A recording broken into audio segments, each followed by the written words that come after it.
Good evening, this side Pooja Gupta and you are watching my channel that is Pooja Gupta channel. तो आज का जो session है वो है आपका पॉलिटी का। आई होप कि आपको साइंस का सेशन अच्छा लगा है।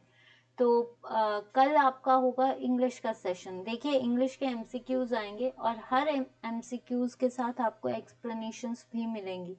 तो वो जो क्लासेस हैं वो आर्ट्स का स्टूडेंट हो, चाहे साइंस का हो, चाहे मैथ्स का हो, चाहे किसी भी सब्जेक्ट का हो, वो सेशंस जरूर देखना। फॉरेस्ट गार्ड वालों के लिए, पटवारी वालों के लिए भी वो सेशंस इम्पॉर्टेंट है। इंग्लिश का डिटेल अभी नहीं, आपको प्रैक्टिकलिटी के बेसिस पे जो है इंग्लिश के सेशंस दिए जा रहे हैं, जहाँ पे क्या एप्लीकेबल होता है। याद तो आपने किया होगा, लेकिन उसका जो है प्रैक्टिकलिटी की कहाँ पे कैसे लगती है प्रपोजिशन, तो लेंगे हम बेसिक ही, लेंगे हम टॉपिक वाइज ही, लेकिन टॉपिक की एक्सप्लेनेशन एमसीक्यू वाइज होगी। तो कल इंग्लिश का सेशन है at the same time 5 to 6, क्योंकि पॉलिटी की एक क्लास को स्किप कर दिया गया है। तो चलिए शुरू करते हैं हम पॉलिटी का छोटा सा सेशन। प्लीज़ आपसे यही रिक्वेस्ट है, अगर आप देखते हैं तो प्लीज़ सब्सक्राइब भी कीजिए और वीडियो को लाइक भी कीजिए। जिन जिन को थोड़ी बहुत रहता है कि मैम पेन और वो, हम पूरी कोशिश करेंगे। बाकी अगर गलती हो जाती है, क्योंकि जो पेन मुझे कंफर्टेबल लगता है लेकिन आपको नहीं आता, पर फिर भी हम कोशिश पूरी करेंगे कि आपको कोई दिक्कत ना आए। ठीक है,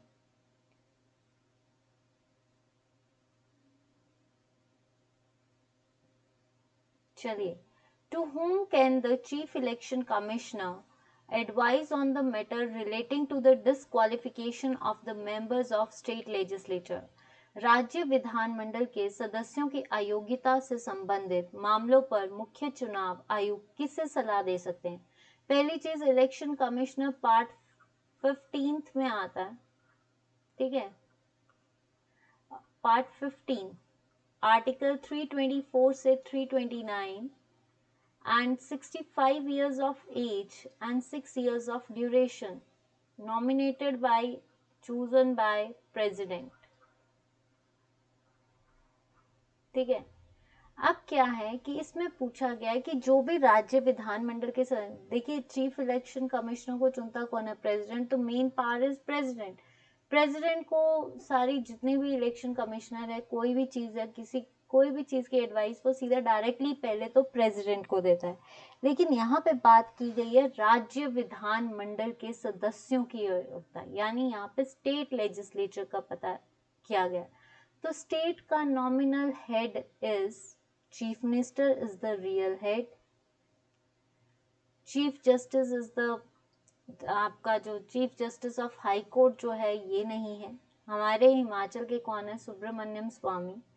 ठीक है, तो ये नहीं है। आपके president of India is the main power. But यहाँ पे जब अगर स्टेट की बात हुई है, पहले स्टेट लेजिस्लेचर जो है वो पहले किसको, चीफ इलेक्शन कमिश्नर किसको पहले सलाह देगा? गवर्नर, क्योंकि गवर्नर जो है वो स्टेट का नॉमिनल हेड है और गवर्नर किसके द्वारा चुना जाता है? प्रेसिडेंट। गवर्नर फिर बाद में प्रेसिडेंट से बात करेगा, तो यहाँ पे सबसे पहले वो एडवाइस किसको देगा? गवर्नर को देगा। Which constitutional article empowers the amendment in the Constitution of India? कौन सा संवैधानिक अनुच्छेद भारत के संविधान में संशोधन की शक्ति प्रदान करता है? ये बहुत इंपॉर्टेंट क्वेश्चन है कि कौन सा आर्टिकल जो है अमेंडमेंट्स को देता है। अगर हम यहाँ से बात करते हैं 359, ये कहता है कि जब इमरजेंसी होती है, then the suspension of fundamental rights. ठीक है, जब आपको इमरजेंसी पड़ेगी तो इमरजेंसी के टाइम पे आपके जितने भी फंडामेंटल राइट्स है उनको जो है सस्पेंड करना during emergency. 356 article is the constitutional failure of the state, यानी प्रेसिडेंट रूल। ठीक है, 357 आर्टिकल क्या बताता है? दैट इज जो भी एक्सरसाइजेस ऑफ लेजिस्लेचर है, एक्सरसाइज ऑफ लेजिस्लेचर, जितनी भी लेजिस्लेचर्स की जो कार्य करता है वो भी सारी किस में आती है? उसके जो प्रोक्लेमेशन होती है, that comes under the this article. ठीक है, एक्सरसाइज ऑफ लेजिस्लेचर्स। तो आंसर इज 368। ये 357 और 359 जो हैं ये ऐसे आर्टिकल्स हैं जिसमें इमरजेंसी के टाइम पे कई चीज़ों पे पाबंदियां लग जाती हैं, जैसे सस्पेंशन ऑफ फंडामेंटल राइट्स और जितनी भी 357 के अकॉर्डिंग जितनी भी एक्सरसाइज जो भी लेजिस्लेचर है स्टेट का, वो इसमें जो है प्रोक्लेमेशन को इशू किया जाता है। Who considered the right to constitutional remedies as a heart soul of Indian constitution. पहला क्वेश्चन ये आता है कि कौन सा आर्टिकल जो है हार्ट एंड सोल होता है, that is article 32 which leads to the right of constitutional remedies। ठीक है, राइट टू कॉन्स्टिट्यूशनल रेमेडीज जो है वो आर्टिकल 32 में आता है, जिसको हार्ट एंड सोल भी कहा जाता है। तो दो क्वेश्चंस यहाँ से बनते हैं कि आर्टिकल 32 क्या है, that is to right to constitutional remedies, first question. Second आता है किस आर्टिकल को हार्ट एंड सोल बोलते हैं, ये दूसरा क्वेश्चन। किसने कॉन्स्टिट्यूशनल रेमेडीज को heart and soul of the Indian constitution कहा है, एम के गांधी यानी Mahatma Gandhi is the father of nation. ठीक है, इसने तो नहीं कहा। नेक्स्ट, जवाहरलाल नेहरू जो हमारे फर्स्ट प्राइम मिनिस्टर भी बने, और जिसमें जैसे कहा जाता है जब भारत आज़ाद हुआ था तो पहली बार जो स्पीच दी गई थी वो कौन थे, नेहरू चाचा जी, और पूर्ण स्वराज की मांग भी इन्होंने की, तो ये नहीं है। First president of India is doctor Rajendra Prasad. तो जो ड्राफ्टिंग कमेटी का हेड कौन था, ड्राफ्टिंग कमेटी का, that is B R Ambedkar, जिसने कहा है कि right to constitutional remedies is the heart and soul, यानी आर्टिकल 32 जो है ये हार्ट एंड सोल है, called as B R Ambedkar, जिसने हमारा कॉन्स्टिट्यूशन ड्राफ्टिंग कमेटी जो है यही थे मेनली, जिसने हमारा कॉन्स्टिट्यूशन को पूरा फ्रेम अप किया है, तो वो कौन है, B R Ambedkar. Next question है, the federal system with strong centre has been borrowed by Indian constitution from. भारतीय संविधान द्वारा मजबूत केंद्र वाली संघीय प्रणाली किससे ली गई है, फ्रांस से। फ्रांस से लिया गया है equality, fraternity and integrity, justice, equality, fraternity. UK से लिया गया है rule of law, office of CAG. ठीक है, तो ये नहीं है। यूएसए से लिया गया है आपकी, यूएस से लिया गया है जुडिशियल रिव्यू। ठीक है, जुडिशियल रिव्यू आपका removal of SC and ST, supreme court और हाई कोर्ट के जजेस को हटाना। फंडामेंटल राइट्स ये यहाँ से लिए गए हैं। तो आपका जो बनता है कि फेडरेशन जो है वो कहाँ से ली गई है, कनाडा से। फेडरेशन जो है यानी आपकी स्ट्रॉन्ग सेंटर एंड यूनियन पास जो है ये कहाँ से लिया गया है, आपका कनाडा से। तो right answer is Canada. Which of the following schedules of Indian Constitution lists the names and the states and specify their territories? इसमें से कौन सा ऐसा शेड्यूल है, how many schedules are there, 12 schedules। तो इनमें से कौन सा ऐसा शेड्यूल है जो स्टेट्स और उसकी अनुसूचित राज्यों के नामों की सूची तथा उसकी सीमाएं। फोर्थ जो होता है that is the allocation of the seats of Rajya Sabha. ठीक है, तो ये कैंसिल। थर्ड जो होता है, थर्ड शेड्यूल है that is the form of oath, oath देना जितने भी एडमिनिस्ट्रेटर्स हैं उनको। सेकंड जो है वो salaries of various salaries and emoluments of president, prime minister, जितने भी हैं सैलरीज। ठीक है, तो answer is first. First schedule जो है वो हमें list of states and specify their union territories इनको बताता है। ठीक है, नेक्स्ट क्वेश्चन आता है आपका, who of the following become the prime minister of India without becoming the union cabinet minister। निम्न में से कौन सा यूनियन कैबिनेट मिनिस्टर बने थे बिना भारत के प्रधानमंत्री। ठीक है, चौधरी चरण सिंह, मोरारजी देसाई, एच डी देवेगौड़ा, या फिर आपका आई के गुजराल। तो अगर हम इधर से चलते हैं आपके आई के गुजराल, आई के गुजराल का जो सेशन काल था वो था 1997 से लेकर 1998 तक। एच डी देवेगौड़ा का जो था वो था आपका 1996 से लेकर 1997 तक, तो ये दोनों cancel. Morarji Desai was the first prime minister, जब पहली बार बीजेपी कब आई थी, मोरारजी देसाई के टाइम पे 1977 से रही थी। और उसके बाद आंसर क्या आएगा, चौधरी चरण सिंह, दैट इज 1979 से लेकर 1980 तक। ठीक है, जिन्होंने जिसने पार्लियामेंट को फेस नहीं, यहाँ पे देखो यूनियन कैबिनेट मिनिस्टर बोला गया है, तो यही एक ऐसे प्राइम मिनिस्टर थे जिन्होंने पार्लियामेंट को कभी फेस नहीं किया है, ऐसा भी क्वेश्चन आता है। In which house of the parliament the presiding officer is not a member of the house, किस में से पार्लियामेंट का कौन सा हाउस है, संसद का कौन सा घर है या सदन है जिसमें जो प्रिजाइडिंग या पीठासीन अधिकारी सदन का सदस्य नहीं होता। विधानसभा नहीं, लोकसभा नहीं, विधान परिषद नहीं, आंसर इज राज्यसभा, क्योंकि इसको चुनता कौन है, Rajya Sabha. Article 80, 6 years of duration, 30 years of age, ये आते हैं क्वेश्चंस। 255 मेंबर्स हैं, जिसमें से आपके 250 मेंबर्स जो हैं अभी हैं इसके। ठीक है, तो अगर आप देखा जाए तो राज्यसभा, जिसमें से 12 मेंबर्स को कौन चुनता है, प्रेसिडेंट। ठीक है, लोकसभा को आर्टिकल 81 हर 5 साल बाद 25 इयर्स की एज में जो है इसको बनना पड़ता है। देखिए 85, 5 एंड 25, तो इसका आंसर क्या आएगा, दैट इज राज्यसभा, क्योंकि इसको चुनता कौन है, चेयरमैन ऑफ राज्यसभा चुनता है, तो वो जो होता है प्रिजाइडिंग ऑफिसर, वो मेंबर नहीं होता। Next question, which of the following is not the essential characteristic of federal constitution, हमारा संविधान है वो फेडरल है। फेडरल का मतलब क्या होता है, what are the basic characteristics of federalism, वो क्या है। देखिए हमारा कॉन्स्टिट्यूशन रिटन है जो यूएसए से लिया गया है। कितने साल लगे, 2 साल लगे, 11 महीने लगे, 18 डेज लगे बनने में इसको। ठीक है, तो रिटन है, और इसका जो प्रीफेस है वो हमारे पूरे कॉन्स्टिट्यूशन के बारे में बताता है, जिसको हम प्रीएम्बल बोलते हैं। It is the preface. Supremacy of the constitution, yes, हमारा कॉन्स्टिट्यूशन, हमारा संविधान ही हमारे पास सर्वोच्चम, क्या बोलते हैं, सर्वोत्तम है, मतलब हमारा संविधान ही हमें सब कुछ बताता है, सुप्रीम जो है वही है। फेडरेशन का मतलब होता है डिस्ट्रीब्यूशन ऑफ पावर्स।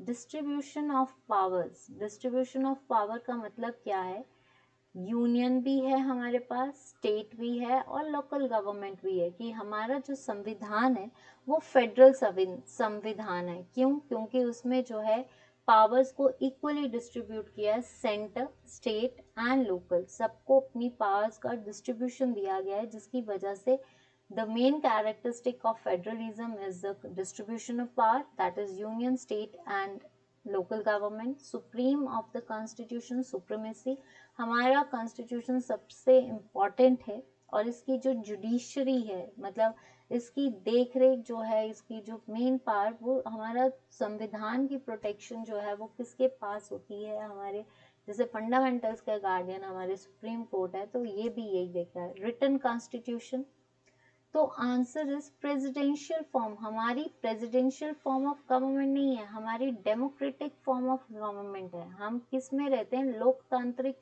शासन में रहते हैं, जिसने अकॉर्डिंग टू अब्राहम लिंकन, जिसने कहा था democracy is the people, for the people and by the people, लोगों के द्वारा, लोगों के लिए और लोगों से ही बनी है। तो ये प्रेसिडेंशियल नहीं है, ये डेमोक्रेटिक है। तो इसका सबसे कौन सा इसका फीचर नहीं है फेडरलिज्म का, that is presidential form. According to supreme court decision SR Bommai versus union of India, the constitution of India is, हाल ही में अभी मैंने कहीं पेपर में, अभी जो पेपर्स हुए ना 20 जुलाई में, जो अभी आपके 2021 में जो पेपर्स हो रहे हैं, उसमें ये क्वेश्चन आया हुआ है, पर पूछा कुछ और है कि इंडिया का जो कॉन्स्टिट्यूशन है वो कैसा।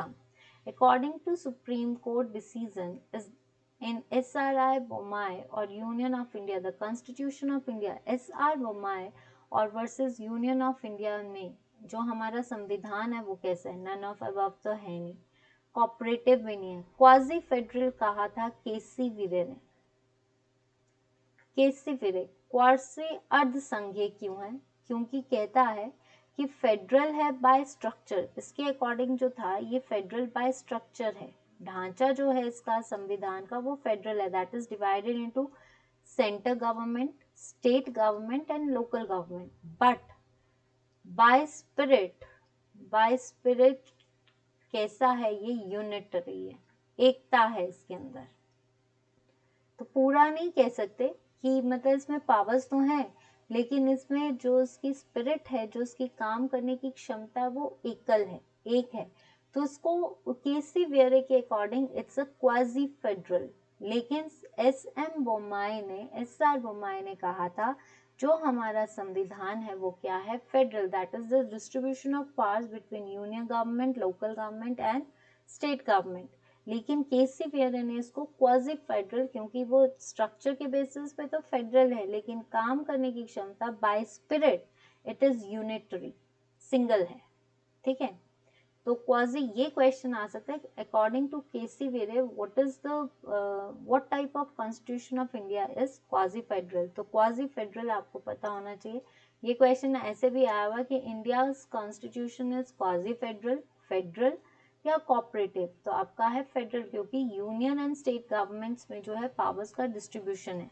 The concept of rule of law is the special feature of constitutional system of, कानून का शासन की अवधारणा संवैधानिक प्रणाली की एक विशेष विशेषता है। देखिए ऑस्ट्रेलिया से तो लिया गया concurrent list and trade and commerce, ठीक है, तो ये कैंसिल। फ्रांस से मैंने अभी बताया equality, justice, equality, fraternity and justice.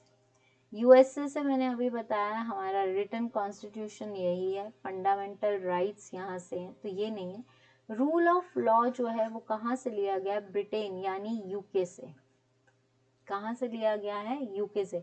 ऐसे क्वेश्चंस अभी पेपर में बहुत पूछे जा रहे हैं, ठीक है। और संडे के सेशंस को देखिए, क्योंकि वो संडे के सेशंस में आपके रीसेंट पेपर्स की एक एक स्लाइड को डिस्कस किया गया है। जिनके पास पेपर नहीं होते वो ये वाले सेशंस जरूर देखिए, क्योंकि हर एक सेशन से 4 क्वेश्चंस निकल रहे हैं। जब आपके मैराथन शुरू होंगे, वो मैराथन्स तभी होंगे जब हम लाइव आएंगे। लाइव अब आप कब, आपका सपोर्ट कितना मिलता है वो लाइव उसी पे पता चलेगा।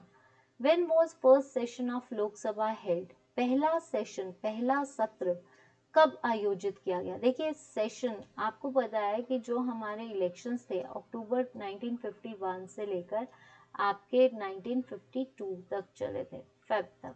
लेकिन जब पहला सेशन का मतलब जो सेशंस होते हैं, 3 सेशंस होते हैं, एक बजट सेशन, एक मॉनसून सेशन और एक विंटर सेशन।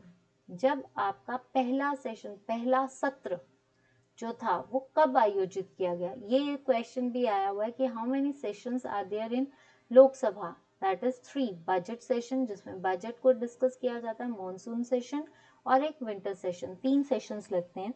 तो जो पहला सेशन जो आपके इलेक्शंस थे वो अक्टूबर 1951 से 50 पहले इलेक्शंस लोकसभा के ये भी पूछे जाते हैं 1951 में हुए थे, जो फेब में खत्म हो गए थे। लेकिन उसके बाद जब गवर्नमेंट बनी थी तो पहली मीटिंग जो थी, पहला सेशन वो लोकसभा का कब हुआ था, 15 अगस्त 1950 नहीं, 15 अगस्त 1952 नहीं, 12 जनवरी नहीं, आंसर इज 13 मई 1952 को पहला सेशन हुआ है, 13 मई, जिसमें फर्स्ट टाइम जो first session after the formation of the government, पहला सेशन जो है वो 13 में। तो पहले स्पीकर कौन थे, जीवी मालवंकर, मालवंकर, ठीक है। Next question, the 9th schedule to the Indian constitution was added by 42 amendment. 42 amendment में कहा था इंडियन सेकुलर है, सोशलिस्ट है, डेमोक्रेटिक है, रिपब्लिक है, and it is called as the mini constitution, ठीक है। आपका जो एट्थ अमेंडमेंट है वो एट्थ अमेंडमेंट आपकी क्या बताती है, एक मिनट, एट्थ अमेंडमेंट ये बताती है दैट इज टू आर्टिकल जिसके अकॉर्डिंग पावर्स को, यानी रिजर्वेशन सीट्स की जो पावर्स हैं उनको बढ़ाना, ठीक है। X tends the reservation of the seats between SC and ST, ये आपका 8th है, तो ये नहीं है। नाइन्थ अमेंडमेंट क्या बताती है? नाइन्थ अमेंडमेंट जो बताती है कि जो भी टेरिटरीज थी, कुछ टेरिटरीज का शफल होना या ट्रांसफर होना पाकिस्तान में, according to the agreement of India and Pakistan, जो कि 1960 में हुआ था। इस अमेंडमेंट को, नाइन्थ अमेंडमेंट को नाइन्थ अमेंडमेंट एक्ट 1960 कहा जाता है, जिसमें जितनी भी टेरिटरीज हैं, कुछ टेरिटरीज को फिर से पाकिस्तान में जो है ट्रांसफर किया जाए on the basis of the agreement, on the basis of the division of the agreement between India and Pakistan। ठीक है, तो आपके पास कौन सा आर्टिकल बचा? First amendment. फर्स्ट अमेंडमेंट जो है वो 9th schedule to the Indian constitution बताती है। ठीक है, नेक्स्ट क्वेश्चन है आपका, the power to grant pardon और सस्पेंड और रिमिट द, देखिए, sentence of any convicted persons is vested in, जो भी आपकी 9th power to grant pardon, मतलब किसी भी दोषी व्यक्ति की सजा को माफ करना और निलंबित करना या हटाने की शक्ति किसको निहित है? किसके पास पावर है? Defence minister? नहीं। Vice president? नहीं। सर्वोच्च न्यायालय? नहीं। पार्डन पावर्स टू मतलब किसी को, अगर किसी को फांसी कर दी गई है तो उसको कम्यूट करना या उसकी सजा को कम करके लाइफ सेंटेंस देना, या जो लाइफ सेंटेंस है उसको कम करना, ये सारी पावर जो होती है वो प्रेसिडेंट के पास होती है। ठीक है, और स्टेट की गवर्नमेंट के पास होती है। The power to grant pardon और सस्पेंड और remit the sentence of any convicted person is vested in president. ठीक है, नेक्स्ट आता है question, Who appoints the ad hoc committee on parliament? ad hoc committee जो होती है वो क्या होती है? ad hoc committee जो होती है वो 30 years की, 30 members होते हैं, सॉरी, इसके अंदर 1 साल का ड्यूरेशन होता है। बट इसमें ये होता है कि ad hoc means for a time being. ad hoc means कि जब तक उसका काम चल रहा है तब तक वो कमेटी है, जैसे ही काम खत्म वैसे ही शुरू हो जाएगी। तो इसमें 20 मेंबर्स नॉमिनेटेड होते हैं लोकसभा से, और जिसको कौन चुनता है? स्पीकर। ठीक है, और 10 मेंबर्स जो होते हैं वो राज्यसभा का चेयरमैन चुनता है। तो हो गया आपके 30। तो इसका मतलब जो एडहॉक कमेटी है उसको कौन अपॉइंट करता है? Speaker of Lok Sabha, that is 20 members, chairman of Rajya Sabha, that is 30 members. तो इसका मतलब ये दोनों है, तो answer is both A and B, and it's has a duration of 1 year, 1 साल की।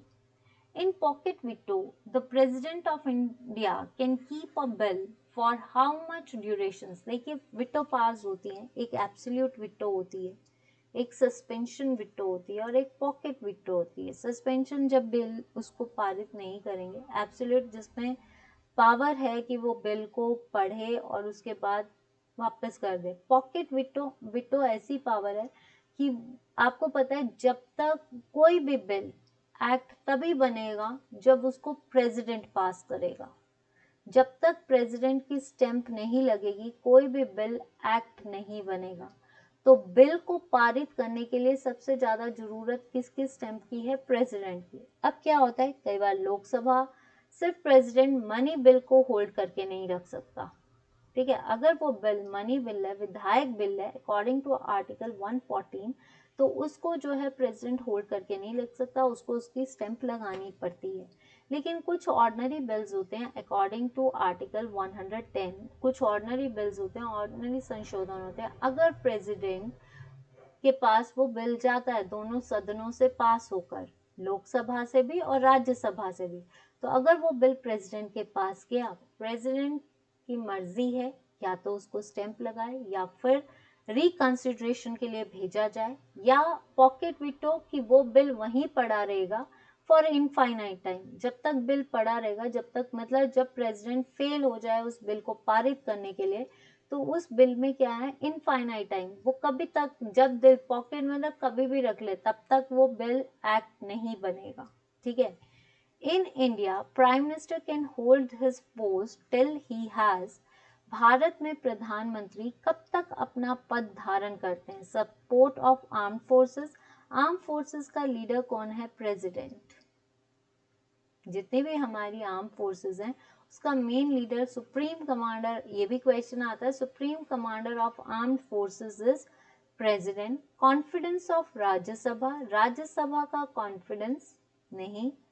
Support of the people, yes. अगर हम देखे जाए तो जो भी हमारा प्राइम मिनिस्टर है वो तभी मेंबर बनेगा जब उसको लोगों के, main power of our parliament या main power of our government is people.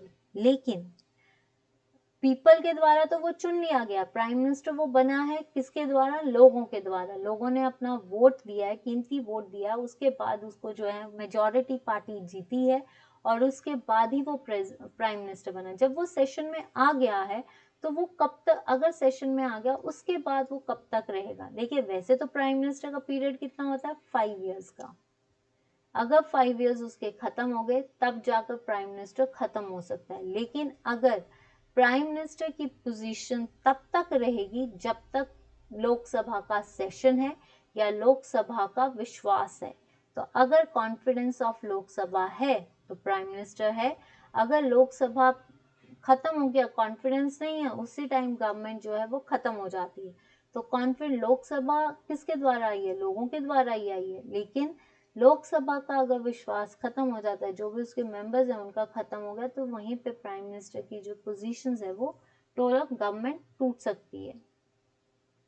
चलिए आज का सेशन इतना ही था। कोई भी क्वेश्चन पे डाउट होगा तो प्लीज माफ करना और मुझे बता देना। कई बार बोलने में दिक्कत हो जाती है या बोलते बोलते कोई बात गलत हो जाती है। कोशिश पूरी करूंगी। अगर आपको चैनल अच्छा लग रहा है, और मेरी आपसे रिक्वेस्ट है, अगर कंटेंट अच्छा लग रहा है, मैं कंटेंट के बेसिस पे बोल रही हूँ, मेहनत मैं पूरी कर रही हूँ, अगर आपको दिख रही है तो प्लीज़, अगर आपने चैनल को सब्सक्राइब कर लिया है तो please subscribe, ask others to subscribe the channel. जितने भी कैंडिडेट्स इस क्लासेस की वेट कर रहे थे, जिनको मेरे साथ जुड़ना था, प्लीज़ उनको रिकमेंड कीजिए कि क्लासेस शुरू हो रही हैं। Please subscribe this channel, like the video and share the video. Recommend जितना हो सकता है रिकमेंड कीजिए, ताकि हम बहुत जल्दी आपके साथ जो हैं आपके सामने इंटरेक्ट कर सकें। एंड प्लीज़ जब आप वीडियोस देखते हो तो एक रिक्वेस्ट है, अगर आपको अच्छी लग रही है तो लाइक ज़रूर करें। आपका लाइक भी बहुत इम्पॉर्टेंट है। व्यूज़ तो दिख जाएंगे, व्यूज़ भी आएंगे, लेकिन अगर लाइक नहीं तो समझ नहीं आएगा कि कैसा लग रहा है। तो on Facebook page follow me as Pooja Gupta page, उस पेज को फॉलो कीजिए, लाइक कीजिए। On YouTube it's Pooja Gupta, तो पूजा गुप्ता को यूट्यूब पे जो है सर्च कीजिए एंड देन चैनल को सब्सक्राइब कीजिए। On Telegram it's Pooja Gupta channel and let's learn with it. After this month हम टेलीग्राम पे भी कई नई चीज़ें करने जा रहे हैं, तो प्लीज़ उसके साथ जुड़िए। और अगर, मेरी सिर्फ एक ही रिक्वेस्ट है, अपनी तरफ से हम मेहनत कर रही हूँ, पूरी तरह से लगी हुई हूँ, तो आपसे रिक्वेस्ट है, अगर आपको मेहनत अच्छी लग रही है तो प्लीज़ वीडियो को लाइक जरूर करना। सब्सक्राइब आपने किया है तो बाकियों को भी रिकमेंड कीजिए, कि किसी एक का भला करोगे तो आपका भला ही होगा। और अगर मैं ये बोलूँ कि अगर ये फ्री, अगर इस प्लेटफॉर्म पे अगर आपके साथ जुड़े हैं तो प्लीज़, जो लोग आज किताबें नहीं हैं या जिनके पास, जिसको बोल सकते हैं कि जिनको समझ नहीं है कि कैसे पढ़ना है, जिनके सपने अधूरे हैं, तो उनको भी रिकमेंड कीजिए। हम कोशिश पूरी करेंगे। कई बार हम भी, मैं आज तक यही बोलती हूँ कि मैं, आई एम नॉट परफेक्ट, पर कोशिश अपनी तरफ से पूरी करूँगी कि जो चीज़, जो पेपर में कमियां होती हैं वो आप ना गलती करें। तो please subscribe, like and share. Thank you so much, Pooja Gupta. Let's learn with me. And don't forget to watch the session of tomorrow at 5 p.m. of English session. And it's all for all streams like TGT, TAT, Forest Guard, सबके लिए। आप कल का session देखो, कुछ recommend करना चाहते हो रिकमेंड कीजिए, क्योंकि कल इंग्लिश का सेशन में और फिर आने वाले टाइम पे पुराने पेपर्स में, कईयों का एंटोनियम्स में होगा, कईयों को इडियम्स में होगा। लेकिन आप, अगर शुरू है इंग्लिश की क्लासेस को एमसीक्यूज वाइज पे डील किया जाएगा, लेकिन आपको एक्सप्लेनेशंस दी जाएगी हर सेंटेंस के बारे में, हर एक उसके बारे में, उसकी एप्लीकेबिलिटी को बताया जाएगा। तो अगर आपको ये क्लासेस ज्वाइन करनी है तो प्लीज़ चैनल को सब्सक्राइब, लाइक एंड शेयर कीजिए। एंड मेरी रिक्वेस्ट है आपसे, प्लीज़ बाकियों को भी रिकमेंड कीजिए। ताकि हम और इंस्पिरेशंस के साथ और मोटिवेशंस के साथ आपकी हेल्प कर सकें। तो आज के लिए इतना ही, मिलती हूँ आपसे कल। तब तक के लिए stay safe, stay cool and stay fit and stay safe also. Good night, take care, bye bye.